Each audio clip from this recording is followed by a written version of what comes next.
I'm Tracy Sable. Tonight on EWTN News Nightly, maintaining allies. A new member could be added to NATO during a global gathering in Lithuania. Busy before the break. Lawmakers will spend the final weeks before their August recess. We're on Capitol Hill. Packed itinerary. A look at the Holy Father's schedule for the rest of the summer. Plus, a roof over their head. New developments in the restoration of Notre Dame Cathedral. These stories and more tonight. From EWTN, the Global Catholic Network, this is EWTN News Nightly. Thank you for being with us on the Feast of St. Benedict. Our top story tonight, President Joe Biden continues his 5-day trip to Europe. The NATO Summit in Lithuania started today and is front and center. It looks like Sweden will now join NATO. But as far as Ukraine joining the alliance, well, that will have to wait. And Ukraine's president is not too happy about that, unleashing some harsh criticism. White House correspondent Owen Jensen reports. Owen? Tracy, President Joe Biden and other NATO leaders are expected to meet with Ukrainian President Volodymyr Zelensky on Wednesday. Now, NATO said today Ukraine can join the alliance, but it's not going to happen during the middle of a war. And for that, Zelensky ripped into NATO. Lots of smiles as world leaders, including President Joe Biden, gather at the NATO Summit in Vilnius, Lithuania, posing for a group photo. And while President Biden sat down with Lithuania's president, he noted NATO's growing numbers, including Finland and soon Sweden. Thank you, Mr. President, for hosting this historic summit at an important time. The first time that NATO leaders will meet with 31 together, and looking forward to a meeting very soon with 32 members, with the addition of Sweden. President Biden has touted NATO's expansion as an example of how Russia's invasion of Ukraine backfired on Moscow. And today, NATO leaders agreed to allow Ukraine to join, just not yet. Instead, quote, when allies agree and conditions are met. National Security Advisor Jake Sullivan reminded reporters in Lithuania, as President Biden noted, bringing Ukraine into the alliance now here in Vilnius would bring NATO into war with Russia. As NATO met, Ukrainian President Volodymyr Zelensky was welcomed with loud cheers as he attended a concert in support of his country held in the capital of Lithuania today. He blasted NATO's failure to set a timetable for Ukrainian membership, calling it absurd, adding, uncertainty is weakness. The Baltic states, including Lithuania, have pushed for a strong show of support and a clear pathway toward membership for Ukraine. Also today, President Biden thanked Turkey for agreeing to advance Sweden's bid to join NATO. The Turkish president has been seeking advanced American fighter jets and a path toward membership in the European Union. Now, a Kremlin spokesman said NATO's expansion is, quote, one of the reasons that led to the current situation, and warned against putting Ukraine on the fast track for NATO membership. Now, tomorrow the NATO meetings continue in Lithuania, and President Biden is set to deliver a speech. At the White House, Owen Jensen, EWTN News Nightly. Congress is back in session with lots to do and little time to do it. Lawmakers are in a 3-week sprint to pass a major defense bill. They also want to make progress on other spending bills before leaving for a 5-week August recess. The stakes are high, and it won't be easy. Capitol Hill correspondent Eric Rosales joins us now with the latest. Eric. Well, good evening, Tracy. Yeah, the clock is ticking. Congress only has 11 in-session days left to finish a number of items. Among them is an $886 billion Defense Authorization Act. That's likely to be a fight over the DOD's abortion policy in that. That has to do with travel expenses for military personnel for abortions. Senator Tommy Tuberville says that he is going to continue to block more than 260 military promotions as long as the policy remains in place. I'm not changing for a voting committee or possibility that Schumer might put it on the floor, or possibility that if it did pass, that the president wouldn't sign it.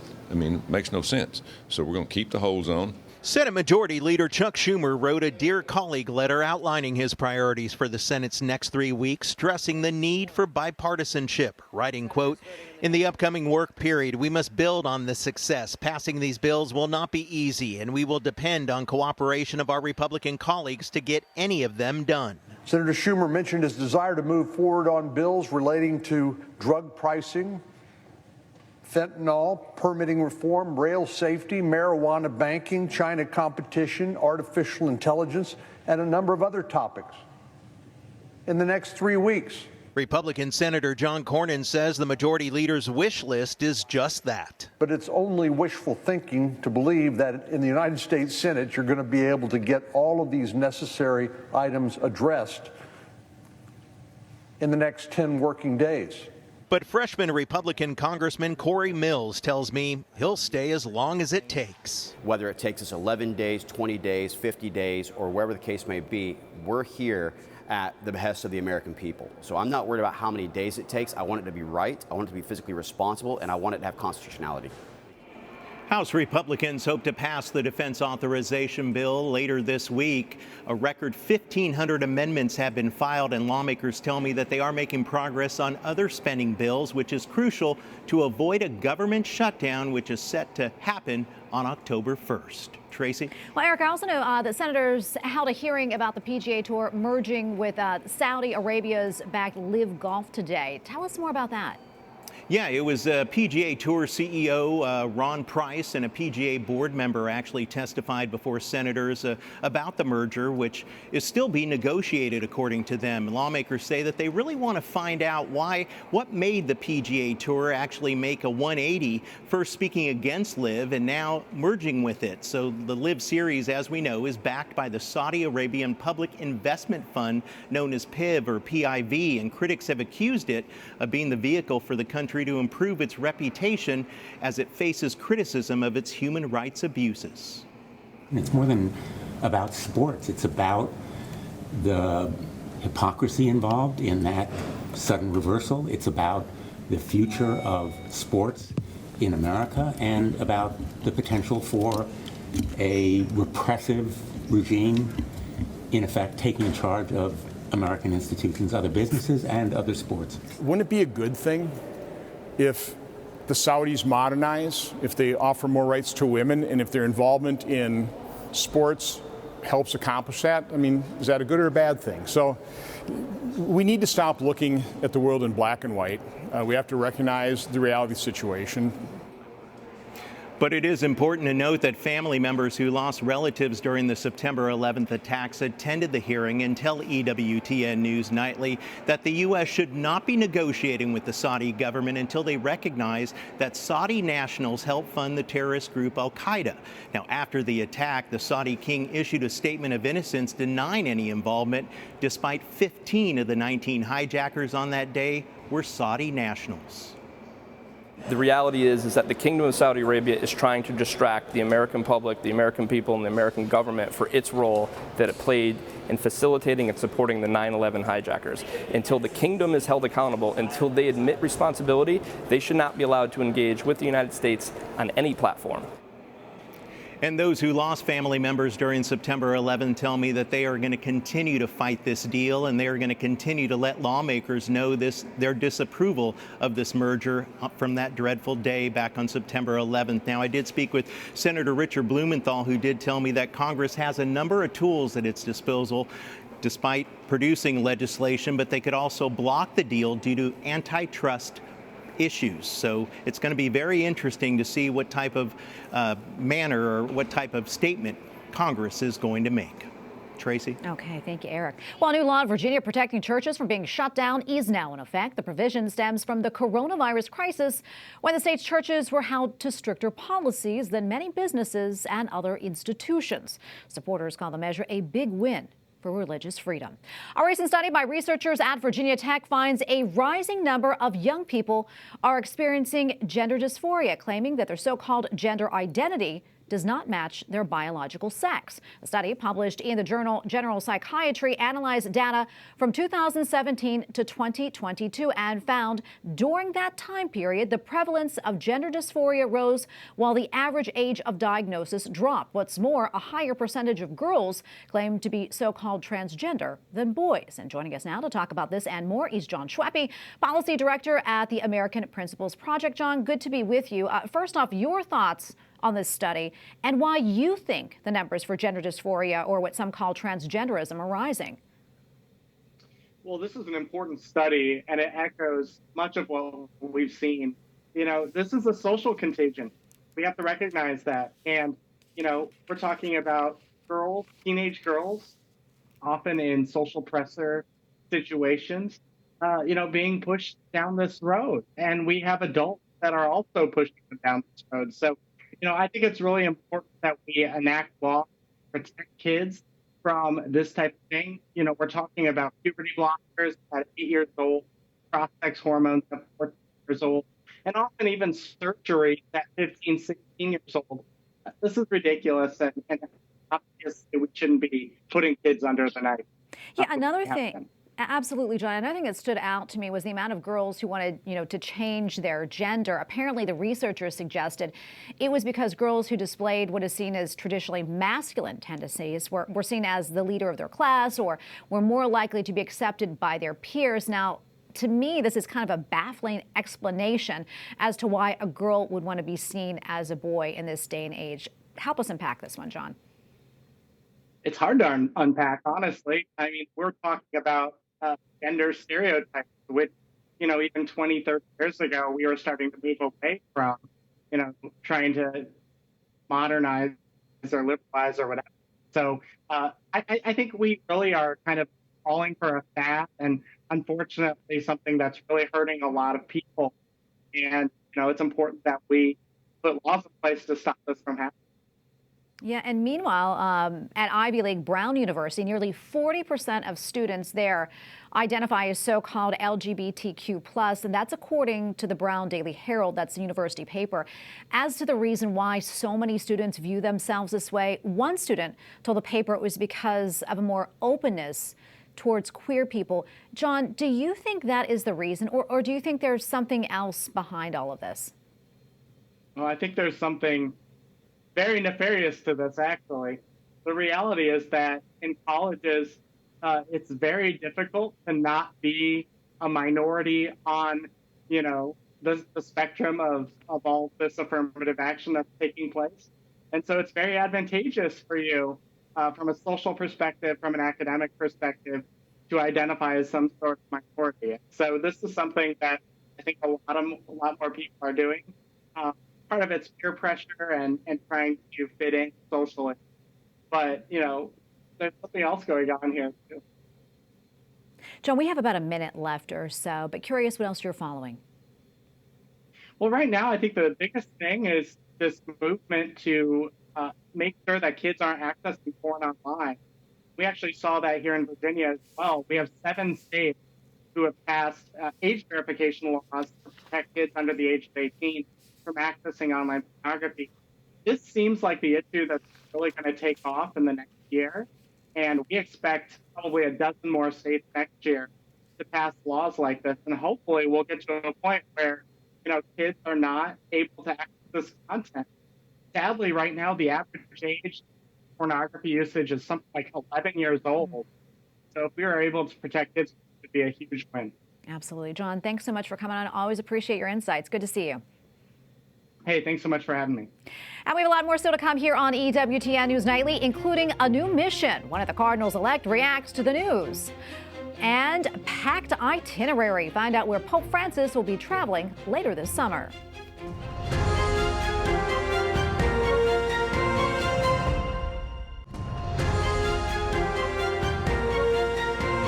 A medical aid group in Haiti says that it is suspending treatment at one of its hospitals. This after nearly 24 armed men burst into an operating room and snatched a patient.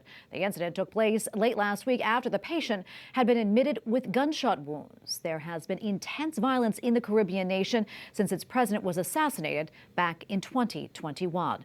While some of the 21 Cardinals-elect named by the Holy Father on Sunday are reacting to the news, Bishop Stephen Chow says the assignment is a sign of a new mission. 心情係覺得係有啲唔係好相信係啦，係嘛？ While speaking to reporters, the bishop also weighed in on conditions in the former British territory. He says he wants to help young people there have more hope, adding that those who have been accused of crime should still be able to build a future there. July marks the month where Pope Francis takes his summer break from receiving guests. His public talks to pilgrims also are canceled for a few weeks starting in August. However, the Holy Father's schedule is set to become much more busy. Joining us now from Rome is Alan Holdren, former EWTN Vatican Bureau Chief and current contributor to EWTN News. Alan, so great to see you. Before we hear about the Holy Father's travel plans in the upcoming weeks, as we mentioned, July really is a fairly quiet time for him. But that wasn't the case on July 8th, 2013, when he made a historic trip. What can you tell us about that? Yeah, so 10 years ago, he made that first trip of his pontificate to Lampedusa, and he made that choice very intentionally, wanting to go and show a little bit of the plight of migrants that cross the Mediterranean. According to the Institute, the International Migration Organization, 14,000 people have died in the Mediterranean Sea trying to cross it to migrate to Europe since 2014. So imagine the Pope going there and the world's attention being turned to that, especially because it was his first trip. He remembered it this week with a letter to the Archbishop of Agrigento, Sicily, saying that we can't be silent or indifferent in front of these silent massacres, is what he called them. Yeah, and Alan, very important to know. And also, let's talk about his current plans right now. We know that the Holy Father is going to be very busy starting next month in August. Where will he be traveling?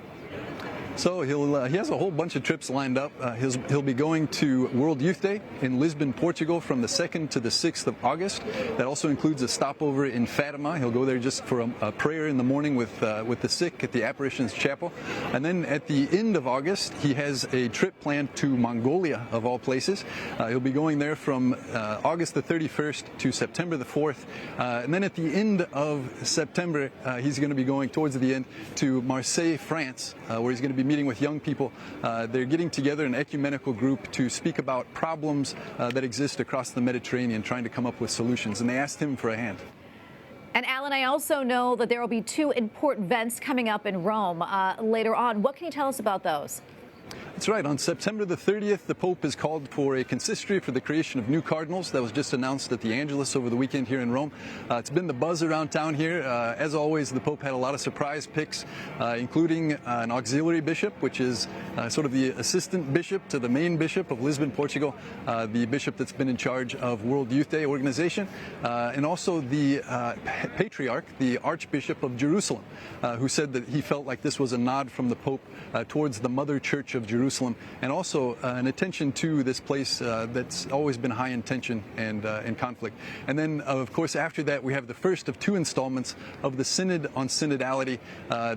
Nearly the whole month of October will be dedicated to that. And then again in 2024, the second installment will take place. Well, Alan, great to see you, and thank you so much for that report today. We really appreciate it.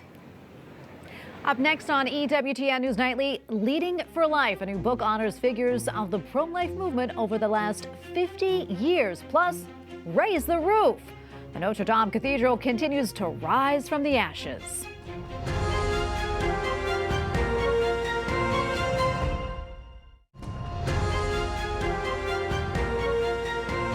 A new book examines 50 of the most influential leaders in the pro-life movement. Legacy of Life is from the Florida Family Policy Council. Numerous authors contributed pieces, one of the lives of 50 builders, strategists, and innovators in the pro-life movement. Among those honored are Ronald Reagan, Mother Teresa, and Nellie Gray. Contributors include Ben Shapiro and Ryan Anderson. And we go now to one of the book's contributors, Jason Jones, also the founder of the Vulnerable People Project. Jason, so great to see you as always. So many pro-life headlines to get to. But first, let's talk about the book and how you became involved. Yeah, Tracy, well, it's great to see you. And I knew about the book because I was asked to write the contribution for Kristan Hawkins, the founder and president of Students for Life. And that was a great enough privilege for me. But I did not know that I was one of the 50 named in the book until the day the book came out. That is so amazing. And how did you feel, when you were known to be part of this book as well?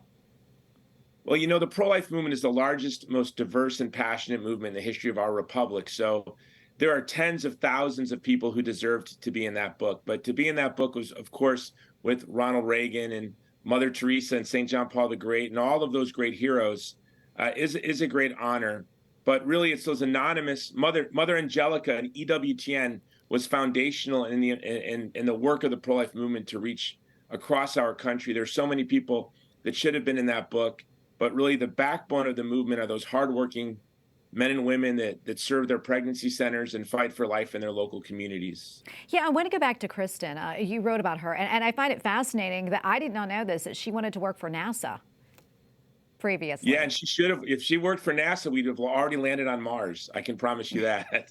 She is the hardest working, most passionate, intelligent person I have ever met. And the work of Students for Life of America, not only is Students for Life of America the largest youth pro-life organization in the country, they're probably the most dynamic organization of any issue working on college campuses across the country. So I have no doubt that if not for the tragedy of abortion, Kristan Hawkins would have worked at NASA, and we'd have probably already colonized Mars by now, to tell you the truth. Yeah, an incredible woman she is, and everyone in this book, including yourself, really just such wonderful leaders in the pro-life movement. We're so happy that you're all part of it.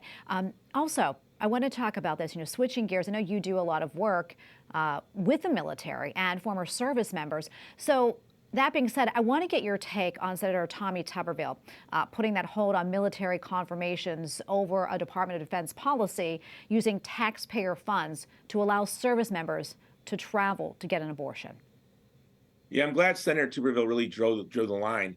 We now see sort of establishment hacks all of a sudden concerned about our national security. But the truth is, pink washing, the LGBT ideology, trans issues now penetrating our military has resulted in a collapse of recruitment. And the woke ideology is really jeopardizing our national security. So for Senator Tuberville to take this stand, to say enough is enough is enough, we're not going to use taxpayer dollars to fund abortions. And I don't think, I think we need to even go further. We need to push the woke ideology completely out of our military. Jason, I also want to ask you this. I mean, you have your hands in everything, really you do, and you're so busy. I also know you're really busy with your organization, the Vulnerable People Project. What's going on there? What are you working on? What's the latest? Well, our biggest projects right now are, of course, continuing to care for our Afghan allies in safe houses in neighboring countries next to Afghanistan and working to resettle them.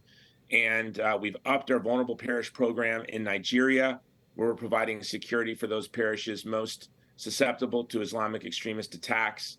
And on the very front lines, I just returned from Ukraine myself, and on the very front lines in eastern Ukraine, we're working to provide medical care and support for those communities, especially our Catholic communities on the east that have been especially brutalized by the Russian military.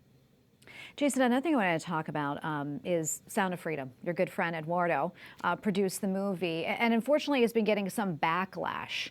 People saying things about it, kind of tying it into a QAnon. I want to get your thoughts on that. And why do you think a movie that's bringing awareness to human trafficking, this scourge, is getting so much backlash?